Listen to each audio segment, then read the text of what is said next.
Hi viewers, welcome to our channel. Present మనతో పాటు దాము బాలాజీ గారు సీనియర్ జర్నలిస్ట్ ఉన్నారు. వారితో ఒకసారి మాట్లాడదాం. నమస్కారం సార్. నమస్తే. సార్, ఇండియాలో ఎల్పిజి గ్యాస్ సంక్షోభం చూస్తున్న నేపథ్యంలో ఇప్పుడు ఒక గుడ్ న్యూస్ అని చెప్పుకోవాలి. ఇరాన్ నుంచి ఒక ఎల్పిజి షిప్ అయితే భారత్కి అయితే రావడం జరిగింది. ఇంకో 27 రావడానికి సిద్ధంగా ఉన్నాయని కూడా చెప్తున్నారు. మొదట్లో ఏమో ఇరాన్ మేము అసలు హర్మజ్ జలసంధిని మూసేసే ఉంచుతాం, ఎవరికి కూడా పంపించమని చెప్పేసి ప్రకటించారు. ఇక్కడ భారత్ కూడా యుద్ధంతో సంబంధం లేదన్నట్టుగానే మౌనంగా ఉండడం చూసాం. సో అటువంటి పరిస్థితుల నేపథ్యంలో ఇప్పుడు ఈ ఎల్పిజి గ్యాస్ ఇరాన్ పంపించడం వెనకాల ఏమన్నా కారణం ఉందంటారా? మరి మోదీ గారు ఏమన్నా దీనిపైన అంటే విస్తృతంగా చర్చలు జరిపి తీసుకొచ్చారా? సో ఏంటి సార్ దీనికి సంబంధించి ఏం చెప్తారు? నిన్న మొన్న సోషల్ మీడియాలో 2 రకాల పోస్టులు ఎక్కువగా వైరల్ అయినాయి. ఒకటేమో మోడీ అనుకూల పోస్టు. చూసారా, యుద్ధం జరుగుతూ ఉంటే కూడా మోడీ సత్తా చూసారా, ఇరాన్ నుంచి డైరెక్ట్ రూట్లో వచ్చేసాయి మనకి అని ఒక బ్యాచ్. అసలు ఇదంతా ఫేక్, ఇరాన్ ఏమో అలో చేయలేదు, ఈ అబద్ధాలు చెప్తున్నారు, ఇరాన్ ఖమేనీని చంపితే ఖండించలేదు, తర్వాత వాళ్ళ షిప్ మన దేశంలోకి వచ్చి తిరిగి వెళ్తుంటే ఇండియన్ ఓషన్లో అటాక్ చేసి వాళ్ళని దాదాపు 100 మందిని చంపితే దాని మీద ఏమీ ఖండించలేదు, ఇరాన్లో వేలాది పిల్లలు 165 మంది చిన్న పిల్లల్ని చంపేస్తే దాని మీద ఖండించలేదు. అసలు ఇరాన్కి యుద్ధానికి స్టార్ట్ అవ్వక ముందు 48 గంటలకు ముందు వెళ్ళి ఇజ్రాయెల్కి వెళ్ళి వాళ్ళ పార్లమెంట్లో మాట్లాడి ఖమేనీని అతను ఎవరు నెతన్యాహుని కౌగులించుకొని వీడియోలు ఫోటోలు దిగిన మోడీకి ఇరాన్ ఎందుకు హెల్ప్ చేస్తుంది, ఇలాగంతా రకరకాల వాదనతో మోడీ వ్యతిరేకులు కూడా చాలా తీవ్రంగా పోస్టులు పెట్టారు.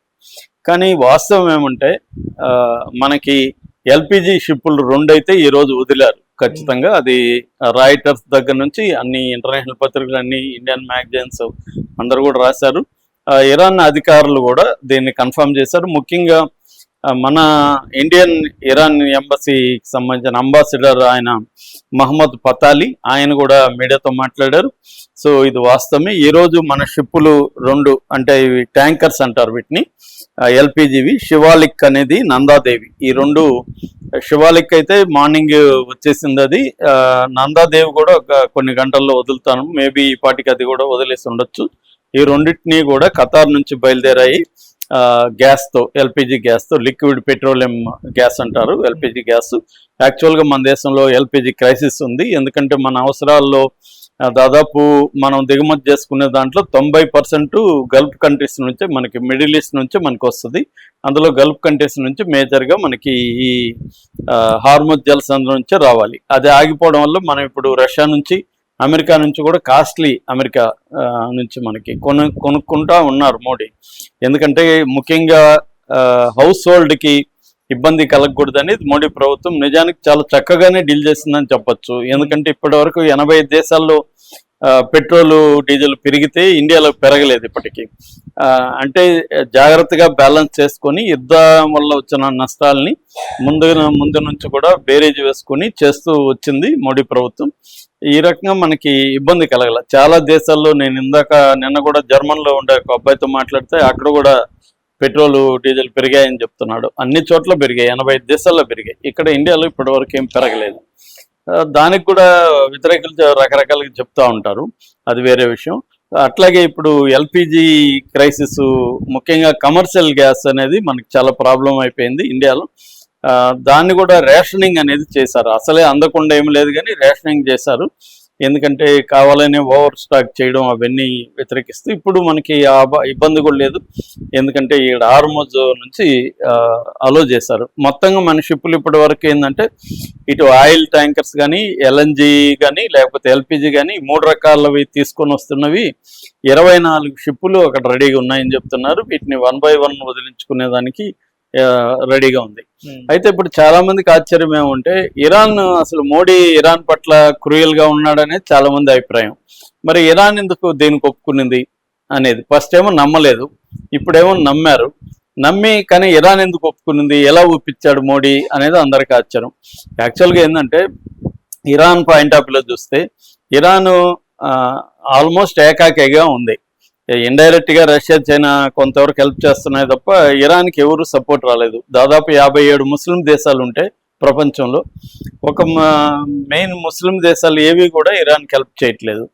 సో ఏకగ్గా ఉంది. అలాంటప్పుడు ఇండియా లాంటి వాటితో ఇరాన్ గొడవ పెట్టుకునేదానికి రెడీగా లేదు, నెంబర్ 1. రెండోది, ఇరాన్ ముందు నుంచి కూడా ఏం చెప్తుందంటే ఇజ్రాయెల్ అమెరికా క్యాంపుల్లో ఉన్న వాళ్ళు యుద్ధాన్ని సపోర్ట్ చేసే వాళ్ళకి మేము పంపించమని చెప్తుంది. అంటే మెయిన్గా యూరోప్కి, సౌత్ కొరియాకి, ఇజ్రాయెల్కి, అమెరికా వీటికి వెళ్ళే వాటిని మేము ఆపుతామని చెప్తుంది. అంతేగాని ఇండియాకి, చైనాకి, టర్కీకి ఇలాంటి దేశాలకు వెళ్ళడాన్ని ఆపుతానని చెప్పలేదు.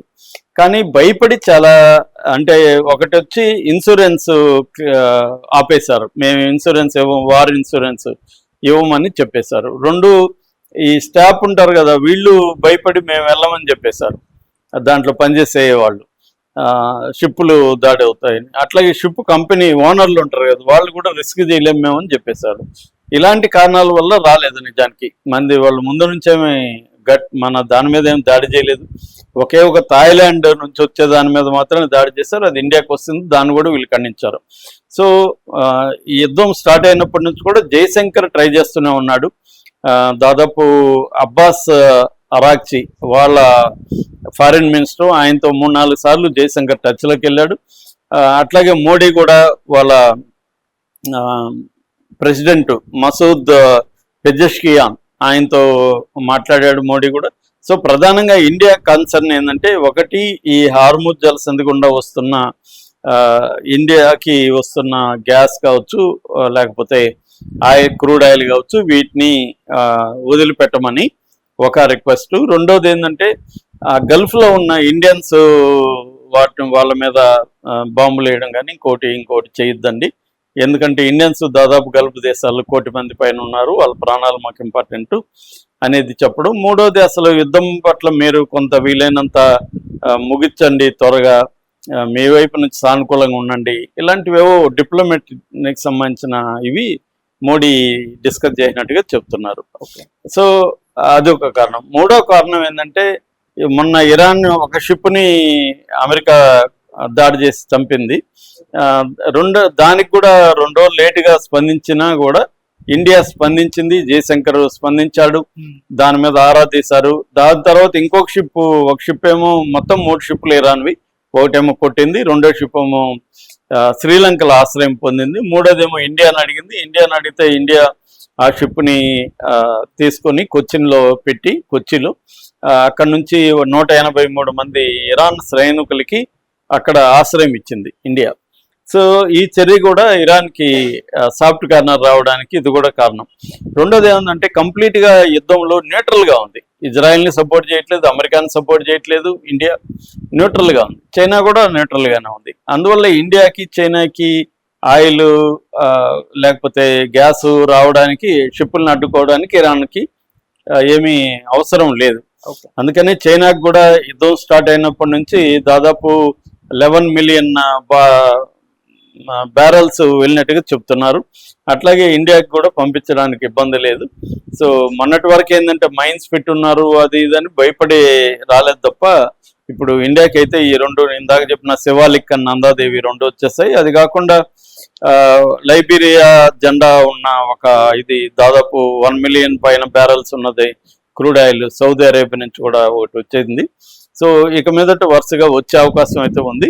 కానీ ఇరాన్ ఏమి ఓపెన్గా అనౌన్స్ చేయలేదు. అంటే బ్లాంకెట్ పర్మిషన్ అంటారు, అంటే ఇండియా అన్నిటికీ మేము పంపిస్తామని చెప్పలేదు. అంటే ఎప్పటికప్పుడు మాట్లాడుకొని మన వాళ్ళు ఇది మాది వస్తుంది అని చెప్పి చేసుకోవాలి. మన నేవీ సెక్యూరిటీగా కూడా ఉంటుంది. మన నేవీ చేసి మొన్న కూడా ఏంటంటే, ఒకదానికి దాని ఏమంటారు, డార్క్ మోడ్లోకి వెళ్ళిపోయి అది కూడా ఇరాన్తో కన్సల్ట్ అయ్యి, మీరు డార్క్ మోడ్లోకి వెళ్ళండి, వేరే ఇంటర్నేషనల్గా ట్రాకింగ్ ఉండదు అని ఇరాన్ సలహా మేరకే అది కూడా వచ్చింది. ఎందుకంటే ఇరాన్కి తెలియకుండా హార్ముజ్ జలసంధిలో ఒక చిన్న పడవ కూడా వెళ్ళే పరిస్థితి లేదు, నిఘా ఉంది, గస్తీ ఉంది. కాబట్టి ఇరాన్కి తెలియకుండా వెళ్ళే పరిస్థితి లేదు. కాబట్టి ఇరాన్ పర్మిషన్తోనే, ఇరాన్ సలహాతోనే అలాగా డార్క్ మోడ్లోకి వెళ్ళి మన సౌదీ అరేబియా నుంచి మన ముంబై కాండ్లాకి ఒకటి వచ్చింది. సో కాబట్టి ఇప్పుడు ఎల్పిజి, ఎల్ఎన్జి, తర్వాత ఆయిల్ మనకి ఇబ్బంది లేదు. ఆల్రెడీ మనం రష్యా నుంచి 30 మిలియన్ల బ్యారల్స్ని పెట్టుకున్నాను, స్టాక్లో పెట్టుకున్నాను. ఇప్పుడు అమెరికా నుంచి కొంటున్నాం, అట్లాగే వెస్ట్రన్ ఆఫ్రికా నుంచి కూడా తెప్పిస్తున్నాము. సో కాబట్టి మన ఆయిల్ అవసరాలకి ఇమ్మీడియట్ గా ఇబ్బంది లేదు. కాకపోతే బడ్జెట్ ఎక్కువ పెట్టాల్సిన పరిస్థితి అయితే ఉంది. ముఖ్యంగా రష్యా సబ్సిడీలు